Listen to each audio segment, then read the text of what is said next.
Bonsoir à tous et merci de votre présence. Donc, monsieur le sous-préfet, cher Sébastien Imbert, monsieur le président de l'EPT T10 Paris-Est Marne-de-Bois et président du conseil départemental du Val-de-Marne, cher Olivier Capitagno, monsieur le maire de Brie, cher Charles Asselangul, monsieur le maire de Villiers-sur-Marne, cher Jacques-Alain Benisti, monsieur le directeur général de l'école Méliès, cher Franck Petitat, monsieur le président des studios de Brie, cher Guillaume de Menton, monsieur le conseiller culture au SGPI, cher Fabrice Casadebeg. C'est évidemment à la fois avec une grande fierté et une pointe d'émotion particulière que je prends la parole aujourd'hui, à l'occasion de l'installation de l'école Méliès au sein de ce bâtiment désormais structurant du pôle audiovisuel dans son ensemble, et comme on l'appelle encore à l'INA, Brie 2. C'est une grande fierté, donc, au nom de toutes les équipes de l'INA, au premier rang desquelles Jean-Marc Bohérault, qui dirige la DG Campus, bien sûr. Cher Jean-Marc, c'est vraiment réjouissant, stimulant d'avoir œuvré à cette installation. C'est une émotion parce que c'est dans ce bâtiment, particulièrement moi, que j'ai travaillé pendant mes 8 premières années à l'INA. Donc, je viens de passer, avec Jean-Marc, on vient de passer dans nos anciens bureaux. Et ainsi que de nombreuses personnes qui sont là. C'est vrai que c'est dans ce bâtiment que s'est pensée la transformation de l'INA. C'est dans ce bâtiment que l'on a pensé le média patrimonial et que nous avons imaginé le pôle audiovisuel et que nous avons attendu des partenaires solides pour les studios de Brie. Alors aujourd'hui marque une étape décisive dans la construction de ce pôle d'excellence à Brie-sur-Marne, un pôle entièrement dédié à l'audiovisuel et au cinéma et qui est au service de la jeunesse, de l'innovation et du rayonnement du territoire de l'Est parisien. Notre rapprochement avec l'Institut Georges Méliès s'inscrit dans une dynamique ambitieuse, portée par une volonté commune de répondre aux défis de la filière audiovisuelle et cinéma, et grâce au soutien de France 2030 et à travers la convention signée avec l'État et nos partenaires, nous avons véritablement posé les bases d'une collaboration structurante pour anticiper les besoins en compétences et former les talents de demain, pour développer des formations innovantes, initiales et continues, et enfin pour accompagner la transformation des métiers de l'image et du son. Évidemment, l'installation de l'école Méliès n'est pas, cher Franck, un simple emménagement. C'est l'affirmation d'une vision partagée et le bail que nous avons conclu pour 9 ans, à des conditions favorables. Bon, bref. Et dans un usage mutualisé des espaces, traduit notre engagement à créer un environnement propice à la créativité, à l'expérimentation et à l'entrepreneuriat. On vient de le voir à l'instant au travers des nouvelles pousses que vous nous avez présentées et qui bientôt seront rejointes, j'espère, par des étudiants de l'INA. Donc, dès cette rentrée, une trentaine d'étudiants rejoindront la section cinéma et les formations professionnelles construites en commun, donc avec l'INA, et nous construirons prochainement un plateau immersif mutualisé. Donc évidemment, nous n'allons pas nous arrêter là. 3 à 4 entreprises seront également accueillies dans ce bâtiment. C'est vraiment, ça illustre notre ambition de faire de ce lieu un véritable laboratoire d'innovation. Donc soutenu par France 2030, nous sommes donc un pôle d'excellence et d'attractivité pour les étudiants, pour les entreprises, mais aussi pour les partenaires institutionnels. Donc je veux évidemment ici saluer l'engagement de toutes les équipes, des partenaires publics et privés, et remercier l'État, bien sûr, pour son soutien déterminant, évidemment. Et je souhaite, devant vous tous, souligner la force de ce partenariat que nous avons noué avec les studios. Bien sûr, la proximité géographique et la mutualisation des moyens techniques vont favoriser l'émergence de synergies inédites. au bénéfice de l'ensemble de la filière et du territoire. Mais c'est aussi grâce à des personnes, cher Guillaume, cher Pascal, que ce partenariat s'incarne aujourd'hui. Donc nous avons déjà lancé l'accueil des premiers étudiants et entrepreneurs, la mise en place d'une offre de formation professionnelle adaptée aux nouveaux besoins du secteur, l'organisation d'événements conjoints, dont l'inauguration du campus Méliès, qui va mettre en lumière la vitalité de notre écosystème. Et ensemble, je l'espère, nous allons contribuer à la modernisation de l'outil de production française et à l'attractivité de la France comme terre de tournage et d'innovation audiovisuelle. Donc, merci à tous et à toutes pour votre confiance et votre mobilisation. C'est à nous d'inventer ensemble l'avenir de l'image ici et maintenant à Brie.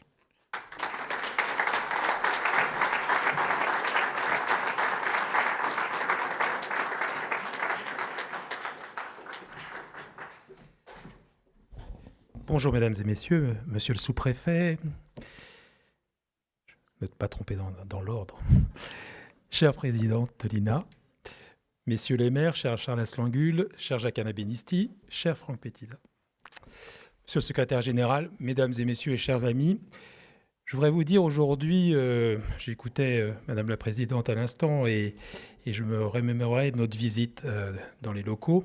J'ai 3 sentiments qui me viennent cet après-midi, après cette visite. C'est d'abord un premier sentiment, celui d'une très grande joie.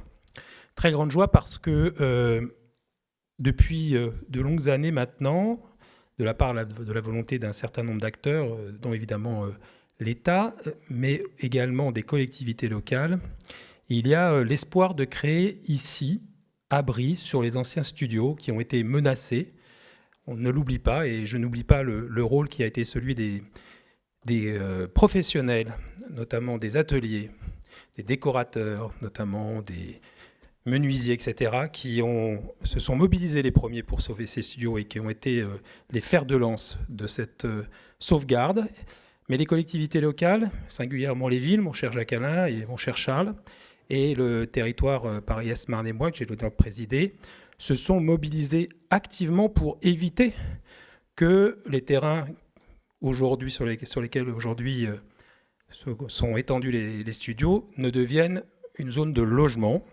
Ça a été un combat âpre, difficile, un peu douloureux parfois, mais on y a réussi. Et donc quand je vois aujourd'hui arriver ici, sur ce pôle qu'on veut être un hub de la formation et de la production, dans le domaine de l'image et du son, de voir arriver votre école, cher Franck, ici, une école extrêmement réputée, une école val-de-marnaise, là j'oublie pas ma casquette de président du département, une école val-de-marnaise installée à Orly et créée par vous il y a maintenant plus d'un quart de siècle, vous qui êtes un enfant du Val-de-Marne et d'Orly. Eh bien écoutez, ça fait vraiment chaud au cœur parce que ça montre que cette volonté de créer ici un pôle attractif qui polarise toutes les dimensions à la fois de la formation et de la production, eh bien ça fonctionne. Et donc je voulais vous dire d'abord toute ma reconnaissance, mon admiration pour ce que vous faites depuis 26 ans à Orly, mais qui va maintenant prendre toute sa dimension ici à Brie. J'ai mesuré d'ailleurs que la formation ne vous suffisait plus, parce que je pense que vous avez bien compris que c'était un hub de formation et de production, parce qu'on m'a dit que maintenant vous vous lanciez dans la cascade, et donc je pense que c'est la proximité des studios qui vous y invite.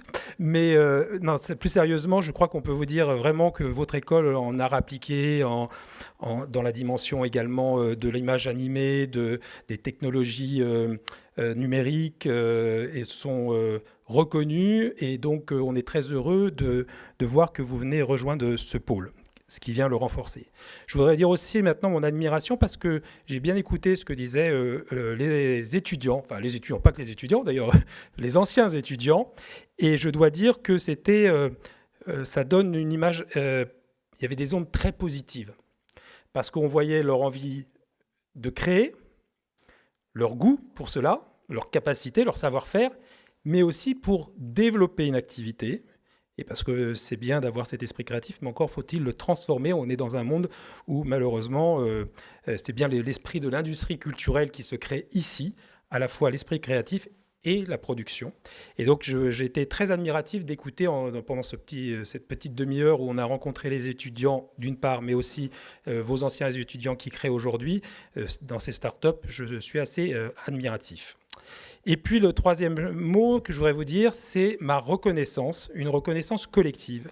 Parce qu'aujourd'hui, ce qu'on voit ici se créer à Brie et à Villiers, sur ces studios, c'est le résultat d'une mobilisation d'un alignement des planètes qui est assez incroyable. On en parlait avec le secrétaire général il y a quelques instants. C'est assez incroyable parce qu'il y a eu, des synergies de volonté. Je l'ai dit, un cadre stratégique tout à l'heure qui a été défini, pensé par l'État et qui amène des moyens, puisque avec le plan Grande Fabrique de l'image relance 2030, donc il y avait des moyens. Il y a aussi des investisseurs privés qui se sont joints à cette aventure. Je pense à AXA.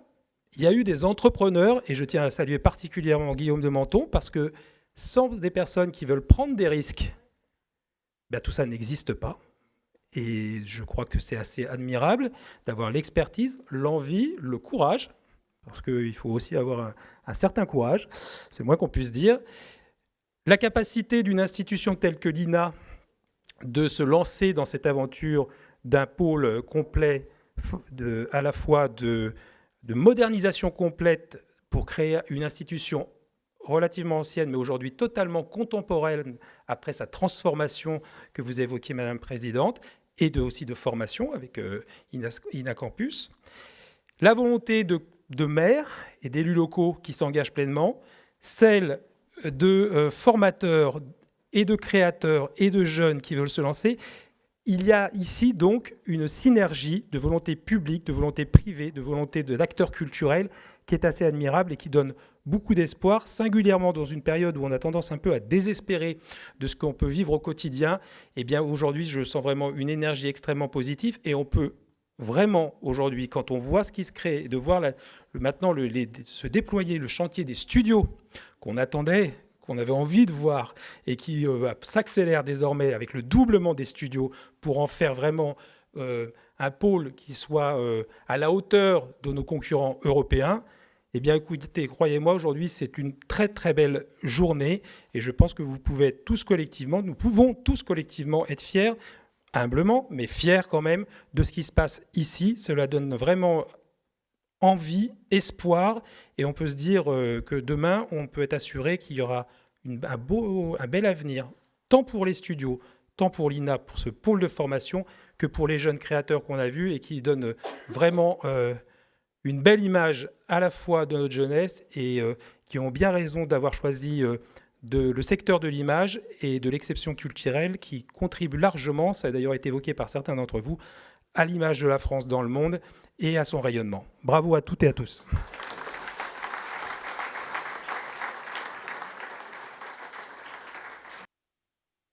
Sur ce territoire, on a la chance d'avoir une université dynamique, c'est l'université de Paris-Créteil, avec sa présidente et son chef de cabinet qui est parmi nous aujourd'hui, et Amilcar Bernardino qui est par ici, parce que je voulais juste citer, mais je vais reprendre mon discours après en vrai, mais j'ai juste 2 mots à dire pour l'université. Le projet France 2030 s'est monté conjointement avec l'université et l'INA, et l'école Georges Méliès. Et ce petit village gaulois qu'on a à Orly, qui est l'école Georges Méliès depuis 27 ans, aujourd'hui travaille main dans la main avec une université dynamique sur tous les fronts. Ils ont déjà monté 2 CMQ à campus des métiers des qualifications à l'heure active, ce qui est quand même extraordinaire. Un sur la santé, l'autre sur le bâtiment, l'avenir de la construction. Et puis un autre futur, c'est les artisans de l'image qui portent vraiment la philosophie de l'école Méliès et avec qui on veut partager avec les autres académies cette belle dynamique. Donc je voulais citer et vraiment remercier l'université qui a vraiment mis, et Jean-Luc Dubois-Randé, qui est votre prédécesseur, Madame la Présidente, et qui m'a souvent accompagné longtemps pour dire que l'école Méliès ne devait pas vivre tout seul dans son coin. Voilà. Donc merci beaucoup à vous. La création de notre belle école m'a été inspirée il y a 27 ans par l'envie, et je vais mettre mes lunettes, c'est ça qui n'allait pas en fait. l'envie de créer des ponts entre l'enseignement académique et traditionnel et les nouvelles technologies, mais principalement pour répondre à une crise de notre époque. Car oui, le monde moderne est en crise. Redonnons l'envie de créer par la main à des jeunes générations qui recherchent le chemin de leur vie. Pour cela, avec toutes mes équipes successives, professionnelles et anciens étudiants, j'ai œuvré pour les motiver à ouvrir leur cœur, pour donner un espoir, une perspective à nos jeunes, tous fraîchement sortis du lycée. Encore plus aujourd'hui dans ce monde qui veut faire disparaître le mot tradition par des technologies qui pourraient effacer notre humanité, voire même l'humanité. Je demande à tous de ralentir, car le monde va vite, trop vite. Pas parce qu'il a les nouveaux radars bordés d'intelligence artificielle pour vous faire perdre d'un coup de 8 points de permis. Vous le comprenez ça en fait ? C'est ça en fait qui nous attend demain. Mais je demande de ralentir car il y a des choses dans la vie que l'on construit seul en étant face à nous-mêmes de temps en temps. Et la plupart du temps, nous construisons avec les autres. Et cette école, notre école, est la preuve que les grandes choses se construisent ensemble et pas contre les autres. Les enjeux d'aujourd'hui, comme cette belle inauguration à Bry-sur-Marne, dans votre ville, monsieur le maire, et sur notre beau territoire du Val-de-Marne, monsieur le président, mon territoire. Je suis né à Vitry-sur-Seine, je vis à Orly depuis. Je suis parti sur les routes de France par le compagnonnage, mais je suis revenu sur mon Val-de-Marne pour créer une école en 1991, qui est l'école Georges Méliès, dans le lieu même où le père des effets spéciaux du cinématographe a fini sa vie. Tout ça, ça a du sens, en fait. Tout ça n'arrive pas par hasard, en fait. Toutes ces aventures, ce beau territoire sont considérables et tout cela n'aurait pas pu voir le jour sans le soutien indéfectible du Centre national de la cinématographie et de l'image animée et toutes ces équipes qui ont soutenu notre pôle. À l'occasion de sa visite l'année dernière à Orly, Olivier Harard et toute son équipe ont lancé cette belle opportunité dans le cadre du plan d'investissement d'avenir de l'État, dans le cadre de France 2030. Et le secrétariat à l'investissement, et Bruno Baumel, qui est venu nous voir l'année dernière, nous a dit toute la bienveillance qu'il nous apportait en nous faisant lauréat de cet appel à projet. Un des plus gros lauréats dans France 2030. 174 projets sur le plan national présentés, 64 lauréats. Et sur le plan de la formation, main dans la main avec l'Université de Créteil et l'INA, l'école Méliès a remporté cette belle aventure pour construire ce que vous êtes en train de voir aujourd'hui, c'est-à-dire l'avenir de nos jeunes. Et plus récemment, la prise de position remarquable par sa fermeté et sa clarté de M. Gaëtan Bruel, le nouveau président du CNC, sur le soutien à nos écoles indépendantes et non lucratives, nous réchauffe le cœur et nous donne encore plus d'énergie pour aider nos jeunes générations à trouver leur chemin. Je veux remercier aussi la Banque des Territoires, qui porte très bien son nom, qui appartient au groupe La Caisse des Dépôts, qui nous honore de sa confiance, ainsi que France Active, qui nous a aidés encore une fois à construire l'avenir de l'école. Je dis encore une fois, parce que quand j'étais jeune entrepreneur qui voulait créer mon école à Orly, le premier prêt d'honneur, je l'ai eu par eux, et j'ai reçu 40 000 francs que j'ai remboursés petit peu à petit peu pour construire cette école. C'était en francs, effectivement, à l'époque. Ça en fait rire certains. Un autre siècle, maintenant. N'en déplaise à certains qui veulent faire du fric avec la vie des jeunes, nous continuons encore longtemps à former des talents, des artisans de l'image, des artisans du cinéma. Toute mon équipe se joint à moi pour vous remercier de ce que vous offrez à l'école Georges Méliès dans ce beau pôle image que nous allons maintenant construire ensemble. Je veux dédier cette inauguration, pardonnez-moi, à 2 personnes qui ont beaucoup compté pour l'école Georges Méliès. Nicolas Rameau, qui était très investi sur notre territoire, qui a beaucoup œuvré sur le bassin d'emploi et qui a construit des choses extraordinaires comme des restaurants solidaires sur la ville de Vitry et d'Ivry. Monsieur le Président, vous voyez de qui je veux parler, qui était membre de notre association et qui nous a quittés l'année dernière. Et Victor Loupan, qui a été dans sa vie grand reporter et assistant d'un très grand réalisateur, Andrei Tarkovsky en fait. Écrivain et grand reporter qui a été un des plus grands professeurs de notre établissement et qui nous a quittés en 2022. Il m'a grandement aidé à construire la filière cinéma. Aujourd'hui, a rejoint l'école des grands professeurs aussi et qui continuent à faire vivre ce que Victor nous a laissé. Dans ces moments-là, il y a toujours des risques d'oublier des personnes, ça c'est sûr, à remercier. Ainsi, je tiens à remercier toutes les personnes qui, dans leur cœur, leur envie, s'investissent et participent à la renommée et au développement de l'école. Je souhaite enfin la bienvenue à nos étudiants dans leur nouvelle maison. Et maintenant, je les invite tous à pouvoir faire grandir leurs rêves dans notre beau pôle image. Merci, monsieur les maires de Villiers et de Brie-sur-Marne. C'est une grande aventure qui commence et qui nous amènera, j'en suis sûr, à développer ce territoire. Merci à tous. Merci à tous ceux qui sont venus nous soutenir. Voilà.